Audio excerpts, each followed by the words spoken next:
नमस्कार, मैं हूं विद्यासागर। स्वागत है आप सभी का देवभूमि में। और बुलेटिन में हम सबसे पहले बात करेंगे कोरोना संक्रमण को लेकर, जो उत्तराखंड में लगातार कोरोना संक्रमित मरीजों की संख्या बढ़ रही है। 24 घंटे में 6,251 नए संक्रमित मरीज मिले हैं। तो 24 घंटे में 3,129 मरीजों ने कोरोना को मात दी है। वहीं संक्रमण में 24 घंटे में 85 लोगों की मौत भी हुई है।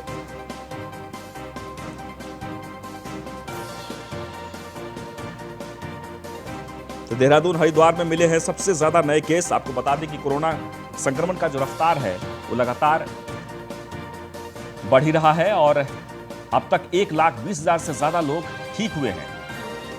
संक्रमण से कुल 2,502 लोगों की मौत हो चुकी है। उत्तराखंड में देवभूमि में जारी है कोरोना का कहर और लगातार ये जो कहर है वो बरप रहा है। 24 घंटे में 6,251 नए संक्रमित मरीज मिले हैं, जबकि 3,129 मरीजों ने कोरोना को मात दी है। 85 लोगों की कोरोना से मौत हो गई है 24 घंटे के भीतर। और अभी 48,000 से ज्यादा कोरोना संक्रमित मरीज जो एक्टिव केस हैं, जिनका इलाज किया जा रहा है। राज्य में 1,74,000 से ज्यादा लोगों में संक्रमण है। 1,20,000 से ज्यादा लोग ठीक हुए हैं।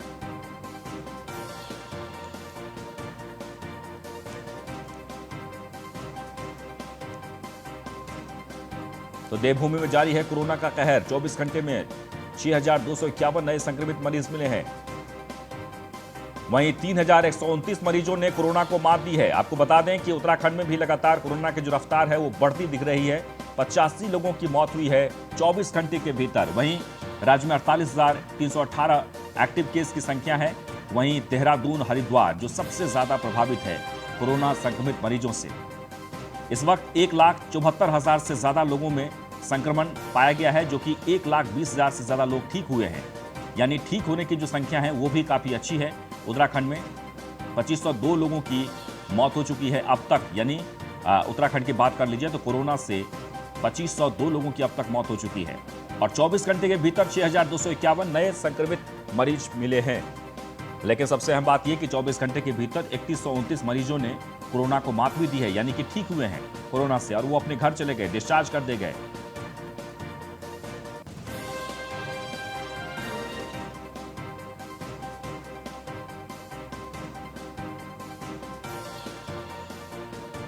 और सुमित सैनी जुड़ गए इस वक्त हमारे साथ। सुमित, जहां तक देहरादून और हरिद्वार की बात कर लीजिए, सबसे ज्यादा स्थिति वहां पर खराब है, जहां केसेस जो है सबसे ज्यादा वहां से मिल रहे हैं।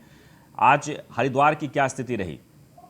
बिल्कुल, कोरोना का संक्रमण लगातार ही बढ़ रहा है और सबसे ज्यादा हरिद्वार और देहरादून में ही कोरोना संक्रमित के लोगों की संख्या बढ़ती जा रही है। हरिद्वार की बात करें, हरिद्वार जनपद में भी 1,000 से ऊपर कोरोना संक्रमित आज पिछले 24 घंटे में जो पॉजिटिव प्राप्त हुए हैं।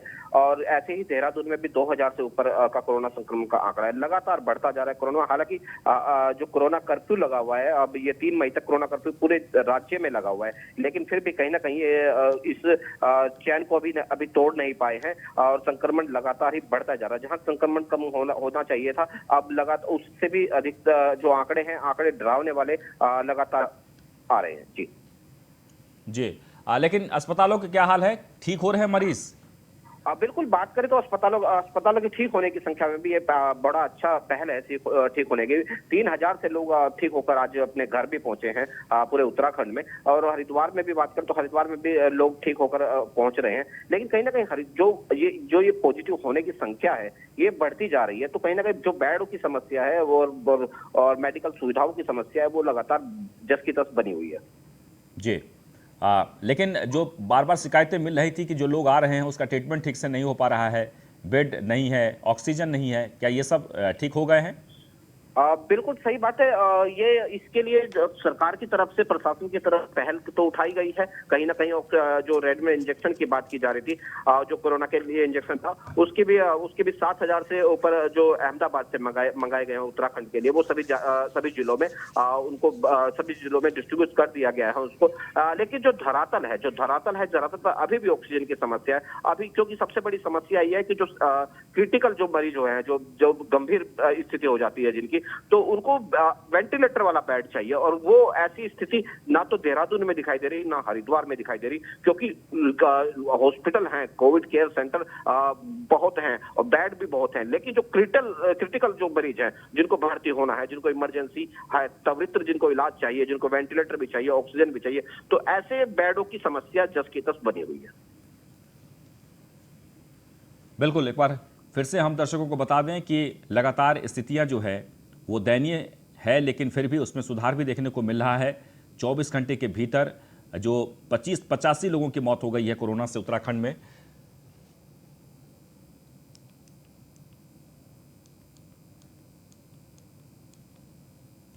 तो हरिद्वार में कोरोना का संक्रमण लगातार बढ़ता जा रहा है, जिसे लेकर आज मुख्यमंत्री तीरथ सिंह रावत ने फैसला लिया है कि वो चारधाम यात्रा जो शुरू होनी थी उसको स्थगित कर दिया गया है। हालांकि जो कपाट उसी समय पर, यानी कि जो पहले से तय समय है उसी पर कपाट खोले जाएंगे, विधि विधान से पूजा भी किए जाएंगे, लेकिन जो लोग हैं बाहर से जो यात्रा करने वाले वो वहां पर नहीं पहुंचेंगे। इसका सीधा सीधा असर पर्यटन व्यवसाय से जुड़े हुए कारोबारियों पर पूरा प्रभाव दिखाई देगा।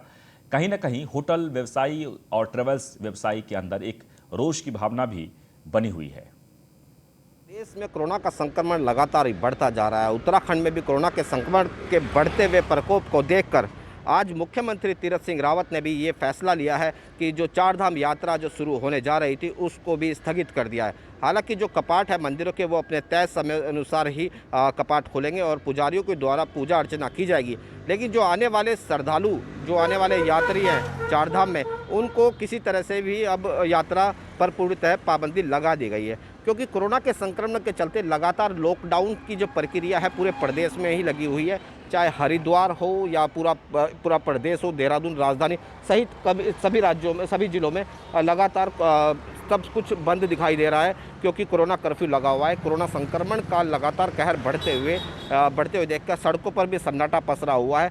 कहीं ना कहीं ये चारधाम यात्रा के चलते होटल व्यवसायी, जो पर्यटन व्यवसाय हैं, उनको खासा मुश्किलों का सामना भी करना पड़ेगा। लेकिन जो आज ये फैसला लिया गया, इस फैसले के तहत जो पर्यटन से रिलेटेड जितने भी व्यवसाय हैं, उन व्यवसायों, जो व्यापारी हैं, उन लोगों के अंदर भी एक डर की भावना उत्पन्न हो गई है, क्योंकि पिछले 1 साल से लगातार जो होटल व्यवसाय और ट्रैवलिंग व्यवसाय थे वो पूर्णतः बंद चले आ रहे थे। अब इस फैसले के बाद में अब उनके अंदर भी खासा निराशा देखी जा रही है।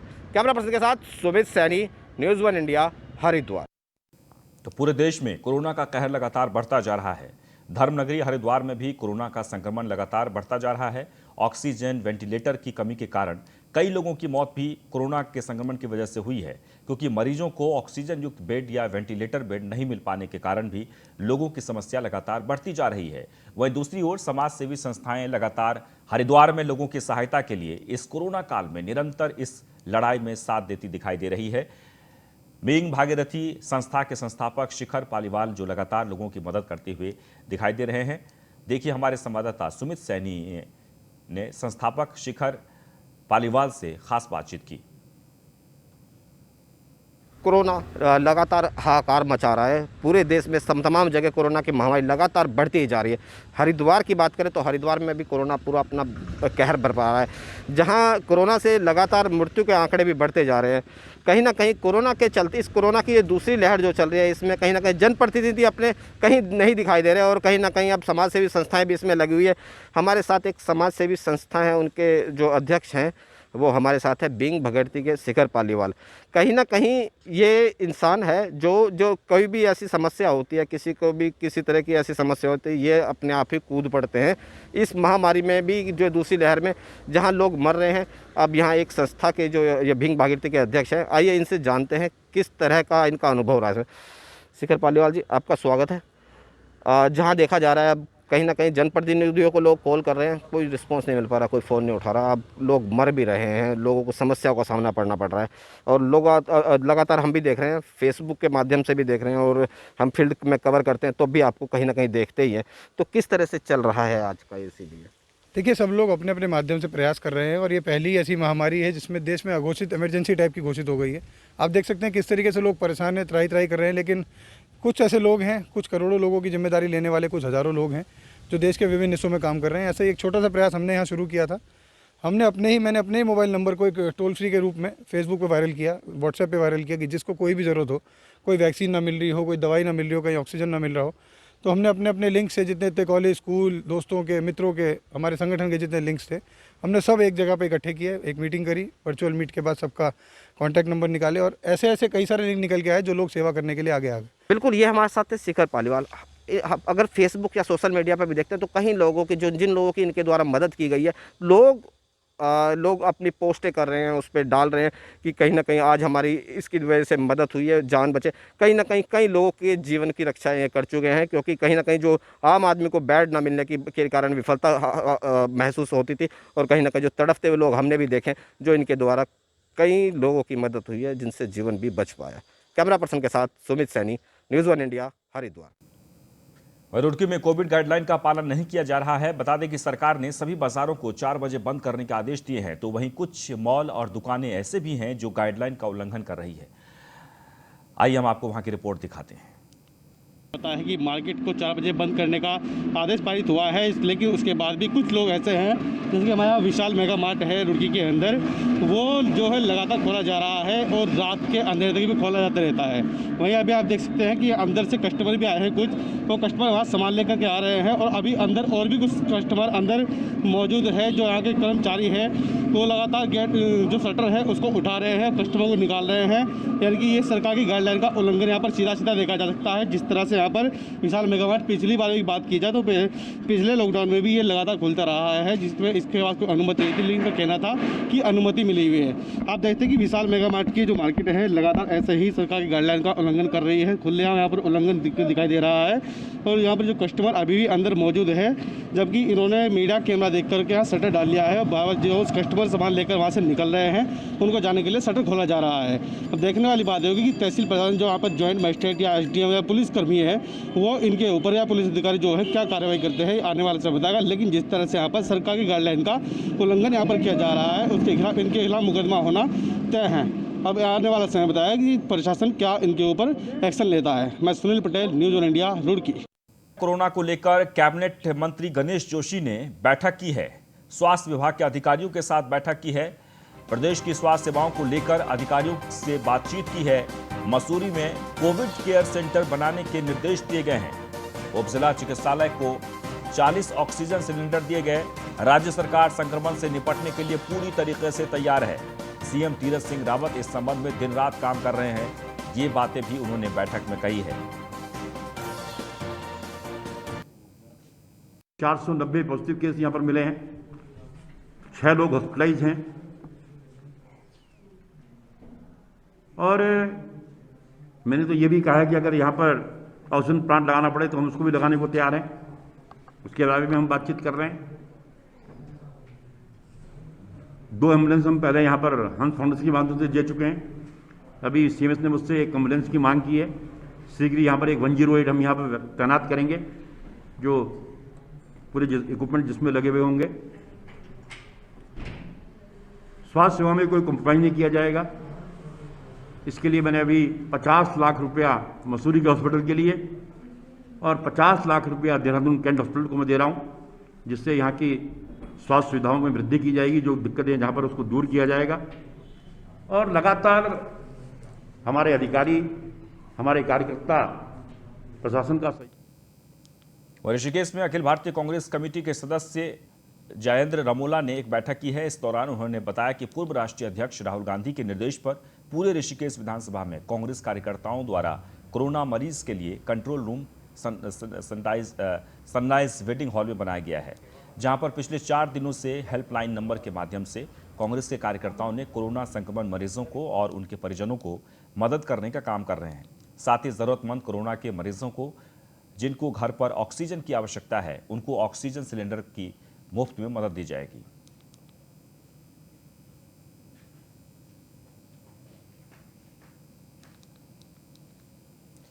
रुड़की में अचानक मौसम का मिजाज बदल गया है। तेज हवाओं के साथ आसमान में काले बादल छाए हुए हैं। हवाओं में धूल मिट्टी से राहगीरों को काफी दिक्कतें हो रही है। बारिश होने से फसलों को नुकसान हो सकता है। किसानों की खड़ी गेहूं की फसल बर्बाद हो सकती है। लेकिन फिलहाल जो मौसम का मिजाज है उसमें संभावना जताई जा रही है कि बूंदाबांदी के साथ बारिश हो सकती है।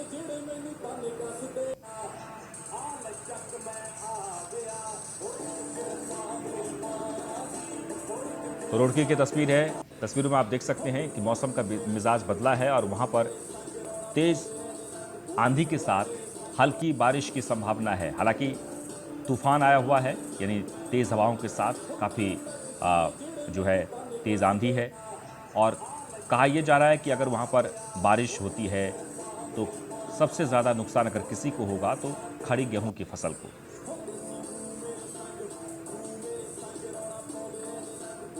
हवाओं में धूल मिट्टी है और इससे राहगीरों को भी काफ़ी दिक्कतें हो रही है। लेकिन फिलहाल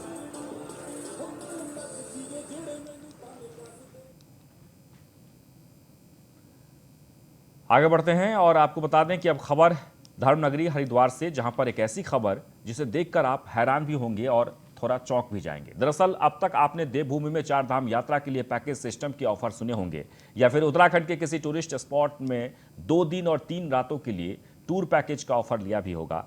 लेकिन यहां हम एक ऐसे पैकेज का जिक्र करने जा रहे हैं जिसका ऑफर ईश्वर न करे कि किसी को लेना पड़े। क्या है ये पैकेज, आइए देखते हैं।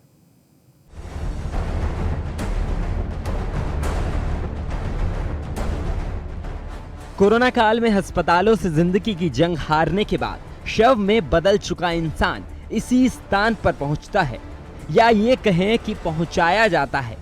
तमाम दूसरे शहरों की तरह ही धर्मनगरी हरिद्वार के शमशान घाट पर भी इन दिनों शवों के पहुंचने का तांता लगा रहता है। मृतक के परिजन अंतिम संस्कार के लिए आवश्यक वस्तुएं जुटाने और क्रियाक्रम में हिस्सेदारी करने वाले पुरोहित और नाई जैसे लोगों को ढूंढने में काफी मशक्कत करते हैं। लोगों को इसी दिक्कत से बचाने के लिए यहाँ शव जलाने का पैकेज तैयार किया गया है कि हमारे यहाँ पैकेज है कि 3680 में हमारी पूरी बॉडी जलानी होती है। उसमें क्या लकड़ी बाहर भी नहीं फेंकनी पड़ती है, उतनी ही बॉडी जलता तो उतनी से पहले भी इतने भी था अब नीचे की नहीं जलती थी, यहाँ पे पूरी जल जाती है। तो बाय द वे कभी नहीं जले। हॉल लकड़ी हमारे जो यहाँ पे जलाने वाले होते हैं उनकी ड्यूटी है कि हॉल ले जाएं, कोई पैसा हॉल नहीं लिया जाए। सुना आपने, 3600 रुपए में ये पैकेज लेने के बाद शव जलाने वालों को ना तो कोई भागदौड़ करनी होगी और ना ही कोई दूसरा इंतजाम। यहाँ तक कि ये भी चिंता करने की जरूरत नहीं है कि दाह संस्कार के बाद कहीं शव अधजला ना रह जाए। इस पैकेज को लेने के बाद इस तरह की सारी जिम्मेदारी शमशान घाट प्रबंधन की होगी। न्यूज़ 1 इंडिया के लिए हरिद्वार से सुमित सैनी की रिपोर्ट। और इसी के साथ देवभूमि बस इतना ही, लेकिन आप बने रहें न्यूज़ 1 इंडिया के साथ।